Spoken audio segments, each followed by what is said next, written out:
Shalom Bapak Ibu Saudara yang dikasihi oleh Tuhan Yesus Kristus. Jumpa lagi kita dalam renungan setiap hari Rabu. Dan sebelum kita membaca dan merenungkan firman Tuhan, kita berdoa. Bapa kami yang dalam kerajaan surga, dalam nama Tuhan Yesus Kristus Allah kami yang hidup, kami bersyukur untuk pemeliharaan dan kasih setia Tuhan bagi kehidupan kami. Pada saat ini ya Tuhan, kami mau membaca dan merenungkan firman-Mu. Berkati, kuduskan kami, layakan kami, urapi kami ya Tuhan, pikiran kami, hati kami, biarlah dikuasai oleh Roh Kudus, sehingga kami boleh mengerti firman yang kami baca dan renungkan pada saat ini. Dalam nama Tuhan Yesus Kristus kami berdoa, haleluya, amin. Bapak Ibu Saudara yang dikasihi oleh Tuhan Yesus Kristus, saat ini kita akan membaca dan merenungkan firman Tuhan yang terambil dari Injil Yohanes pasal 8 ayat 48 hingga ayat yang ke-59. Yohanes 8 ayat 48 hingga ayat yang ke-59. Tetapi saat ini kita hanya membaca 2 ayat saja, yaitu ayat yang ke-48 dan ayat yang ke-49. Demikian firman Tuhan. Yesus sudah ada sebelum Abraham. Orang-orang Yahudi menjawab Yesus, "Bukankah benar kalau kami katakan bahwa engkau orang Samaria dan kerasukan setan?" Jawab Yesus, "Aku tidak kerasukan setan, tetapi aku menghormati Bapa-Ku dan kamu tidak menghormati aku." Amin. Bapak Ibu Saudara yang dikasihi Tuhan Yesus Kristus, ada satu artikel yang pernah saya baca yang berbunyi, jika Anda akan menantang seseorang, sebaiknya Anda harus tahu lawannya dan kapan harus menjatuhkan tantangan sebelum Anda kehilangan muka. Dan bila kita melihat dalam bacaan kita pada saat ini dalam Yohanes pasal 8, di situ kita melihat apa yang terjadi di sana. Orang-orang Yahudi menjawab Yesus, "Bukankah benar kalau kami katakan bahwa engkau orang Samaria dan kerasukan setan?" Ayat 48 ini ada karena pada ayat sebelumnya, ayat 47, Tuhan Yesus berkata, "Barang siapa berasal dari Allah, ia mendengarkan firman Allah. Itulah sebabnya kamu tidak mendengarkannya, karena kamu tidak berasal dari Allah." Tapi sebelumnya, kita mau melihat siapa yang dimaksud dengan orang Yahudi dalam ayat yang ke-48 ini. Karena orang-orang Yahudi ada juga mereka yang percaya kepada Tuhan Yesus. Dan bila kita melihat pada ayat-ayat sebelumnya, pada ayat yang ke-13, di situ disebutkan bahwa orang Farisi, mereka menentang Tuhan Yesus.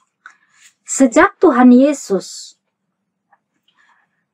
mengatakan bahwa aku adalah terang dunia, maka mereka sangat keberatan.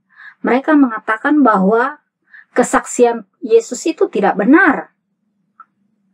Sehingga dalam ayat yang ke-48 ini, kita bisa mengatakan bahwa orang Yahudi yang ada dalam ayat 48 ini adalah orang Yahudi golongan Farisi. Siapa orang Farisi itu? Orang Farisi adalah orang-orang yang taat pada Taurat, tapi juga mencampur adukan Taurat dengan tradisi, sehingga mereka mempunyai standar tersendiri tentang Mesias. Sehingga tidak heran kalau golongan Farisi ini mereka menolak Tuhan Yesus. Mengapa orang Farisi dan orang Yahudi lainnya tidak percaya kepada Yesus dan tidak menerima Dia?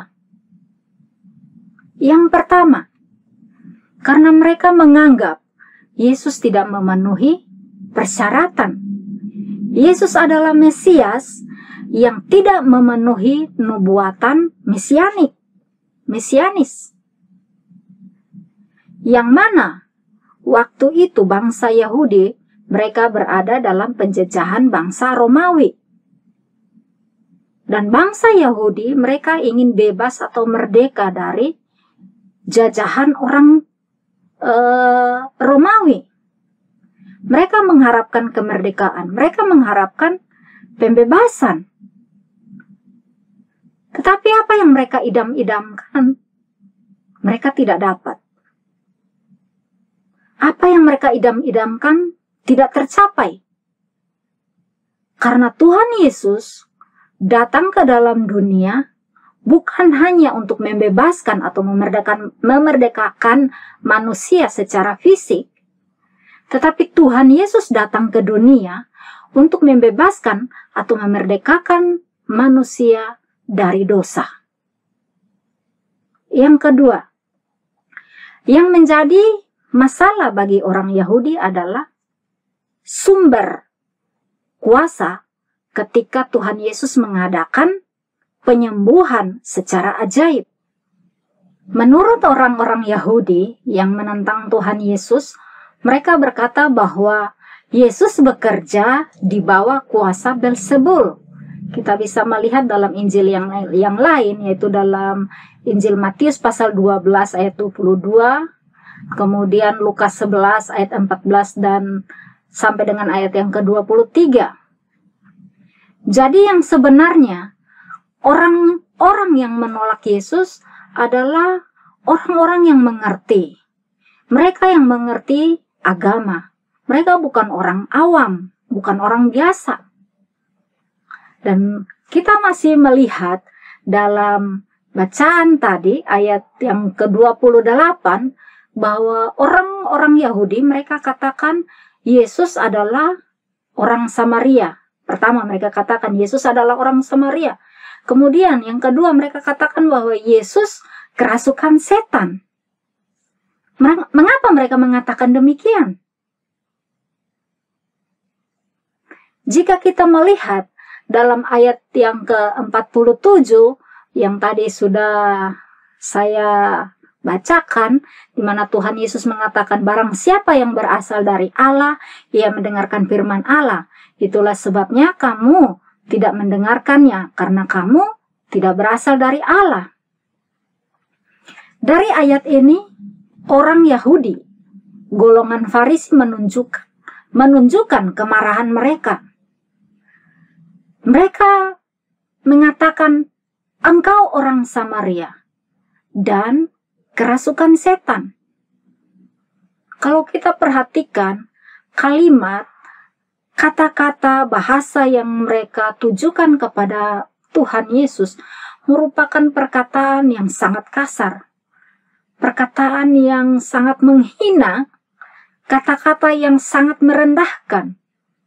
Dan itu merupakan tuduhan palsu yang ditujukan kepada Tuhan Yesus. Orang Yahudi golongan Farisi mengatakan, pertama, Yesus adalah orang Samaria. Kenapa mereka menyebut Yesus adalah orang Samaria? Karena orang Samaria adalah musuh bebuyutan dari orang Yahudi.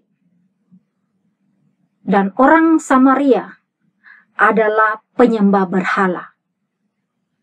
Orang Samaria, mereka memiliki keyakinan bahwa hanya ada satu Tuhan, tetapi dalam kehidupan mereka pun, mereka memiliki banyak dewa yang lain. Masalah utama antara Yahudi dan Samaria adalah tentang lokasi tempat penyembahan kepada Tuhan. Menurut orang Yahudi, tempat penyembahan Tuhan adalah di Gunung Moria, yaitu di Yerusalem, yaitu Bait Allah. Sedangkan keyakinan orang Samaria, mereka meyakini bahwa tempat untuk menyembah Tuhan itu ada di Gunung Gerizim. Dan orang Samaria, mereka adalah orang-orang yang melakukan perkawinan campuran antara orang Yahudi dengan bangsa lain, sehingga mereka tidak diterima oleh Yahudi yang asli. Kemudian yang ketiga, Yesus dituduh sebagai orang yang kerasukan setan. Jika kita melihat dalam Alkitab, apa yang dikatakan Alkitab tentang orang yang kerasukan setan? Yang pertama, dalam Alkitab, orang yang kerasukan setan itu mengakibatkan penyakit secara jasmani, seperti bisu, sakit ayan, buta, dan lain-lain. Kita bisa lihat dalam Matius pasal 9 ayat 32, Markus 5 ayat 1 hingga 20, Lukas 4 ayat 33 hingga ayat 36. Juga dalam Kisah Para Rasul pasal 16 ayat 16 sampai dengan 19. Yang kedua, dalam kasus yang lain, orang yang kerasukan setan menyebabkan orang melakukan kejahatan. Contohnya, Yudas. Yang ketiga, dalam kasus orang gerasa yang kerasukan banyak roh dalam Markus pasal 5, dia memiliki kekuatan yang melampaui kekuatan manusia, di mana dia mengganggu orang lain, berkeliaran, telanjang, dan berdiam diri di kuburan. Yang keempat, Raja Saul pun pernah berontak kepada Allah karena pernah diganggu oleh roh jahat. Kita bisa lihat dalam 1 Samuel pasal 16 ayat 14-15. Sehingga mengakibatkan Raja Saul menjadi depresi dan timbul keinginan dan tekad untuk membunuh Daud. Dan itu merupakan contoh, apa yang saya sebutkan tadi merupakan contoh-contoh dari Alkitab tentang orang-orang yang kerasukan setan. Bagaimana dengan Yesus yang dituduh sebagai seorang yang kerasukan setan?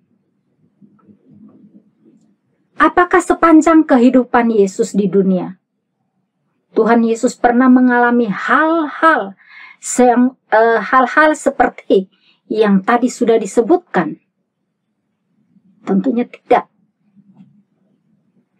Tuduhan orang Yahudi yang dituduhkan kepada Tuhan Yesus, mereka berharap mereka bisa membungkam Tuhan Yesus.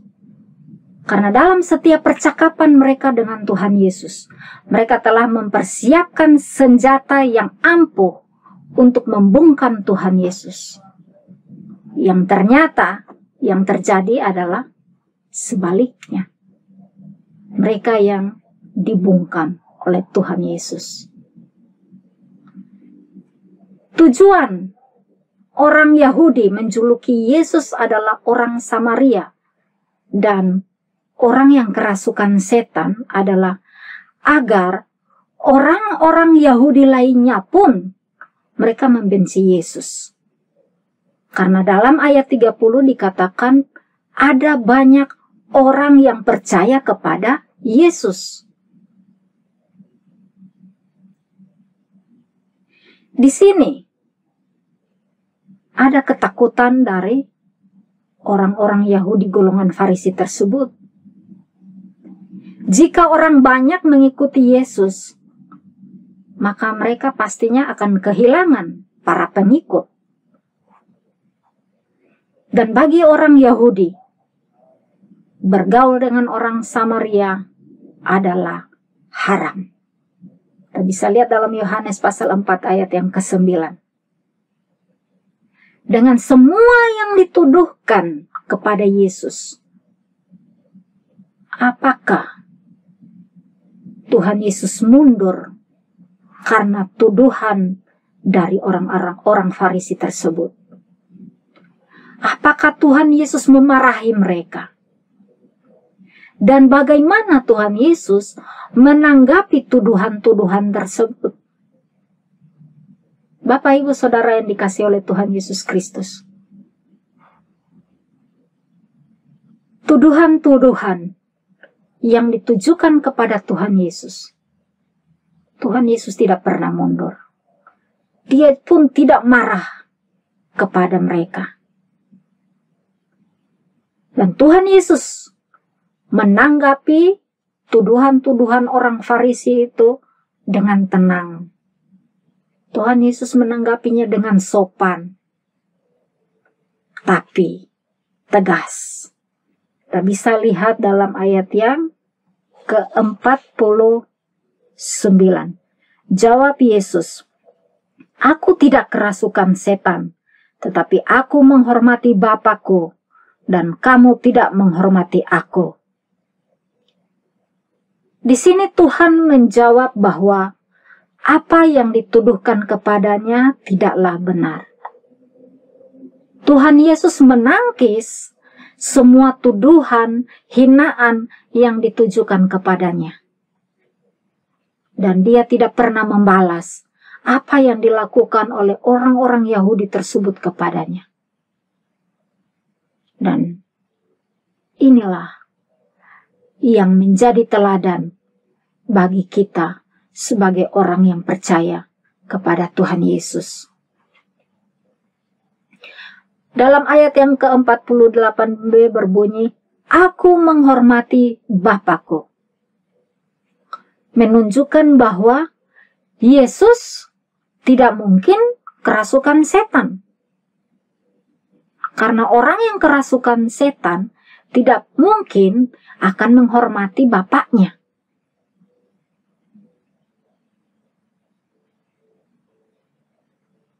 Kemudian dalam ayat yang masih 49 bagian C, "Kamu tidak menghormati aku." Kata-kata yang dikatakan Yesus merupakan suatu teguran, karena dalam Yohanes pasal 5 ayat yang ke-23 di situ berbunyi, barang siapa tidak menghormati anak, maksudnya Yesus, sama dengan tidak menghormati Bapa yang mengutusnya. Aplikasi bagi kita, apakah kita sudah menghormati Yesus? Kalau sudah, dengan cara apa? Menghormati firman-Nya? Menghormati saat beribadah atau melayani? Menghormati Yesus artinya kita mengenalnya dan kita melakukan kehendak-Nya dengan menuruti firman-Nya. Ayat yang ke-55. Meneladaninya dalam ketaatannya kepada Bapa yang telah mengutusnya untuk menyelamatkan semua orang. Semua maksudnya orang-orang yang percaya kepadanya. Dan ayat yang ke-52. Orang Yahudi berbicara tentang Abraham. Orang Yahudi mereka mengakui bahwa mereka adalah anak-anak Abraham. Pada ayat-ayat sebelumnya, ayat yang ke-39, mereka katakan bahwa mereka adalah anak-anak Abraham. Dan ayat 41, mereka katakan bahwa mereka adalah anak-anak Allah. Tetapi semua pengakuan mereka disanggah oleh Tuhan Yesus. Bahwa mereka bukan keturunan Abraham dan bukan anak-anak Allah. Orang Yahudi, mereka hanya melihat keturunan secara fisik, secara daging. Tetapi Tuhan Yesus tidak melihat sebatas fisik. Tuhan melihat perbuatan mereka atau tindakan mereka yang membenci dan mau membunuh Tuhan Yesus. Dalam ayat yang ke-40. Jika mereka mengaku bahwa mereka adalah anak-anak Abraham dan mereka adalah anak-anak Allah, berarti mereka mengenal Yesus. Mereka melakukan kehendak Yesus, yaitu mereka menghormati, mengasihi, dan menuruti firman Tuhan. Dan artinya, kalau mereka mengenal Yesus, maka mereka mendukung apa yang dilakukan oleh Tuhan Yesus. Tetapi kenyataannya, yang terjadi adalah sebaliknya. Mereka menjadi pelopor penyaliban Tuhan Yesus. Bapak, Ibu, Saudara yang dikasihi oleh Tuhan Yesus Kristus, kalau dulu orang Yahudi mengklaim bahwa mereka adalah anak-anak Abraham dan anak-anak Allah, sekarang banyak orang yang mengaku sebagai seorang Kristen dan pengikut Kristus, tapi kenyataannya tidak semua orang mengenal Yesus dengan baik, dengan menjadi pelaku firman dalam kehidupan sehari-hari. Mari kita bertanya pada diri kita masing-masing, apakah kita sudah mengenal Yesus dengan benar? Jika kita sudah mengenal Yesus dengan benar, maka dalam kehidupan kita sehari-hari tidak akan melakukan hal-hal seperti yang dilakukan oleh orang-orang Farisi yang mengatakan bahwa mereka adalah anak-anak Abraham dan anak-anak Allah. Tapi tindakan mereka dipenuhi dengan kebencian, iri hati kepada Tuhan Yesus, dan mempunyai rencana jahat kepada Tuhan Yesus.